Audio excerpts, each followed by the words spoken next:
So then, what if one of our lovely listeners does have a full-time job, does have other commitments, but wants to get either into writing or back into writing? What would be your advice to someone like that? I would tell you what I found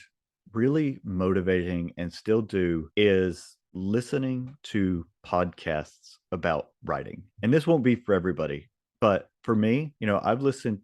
to y'all's show, but for going back a long time now, I have listened to Joanna Penn's show, The Creative Pen, and there have been so many others, the Story Grid podcast for several years now that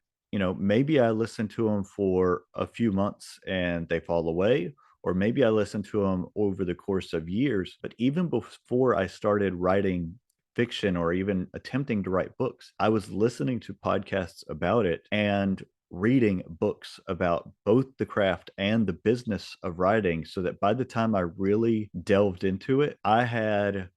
and not a working knowledge of it because I hadn't done it before, but I had this encyclopedic knowledge of what needed to be done. So, if you're somebody who it's a season of life for you where you don't have the time to write or do significant amounts of creative work, if you have time to consume other media about writing, that's something that can still engage your brain in creative ideas so that when you do have the time, you have more skill that you're aware of and knowledge about the craft that you can use when you start writing. And so that was hugely helpful to me.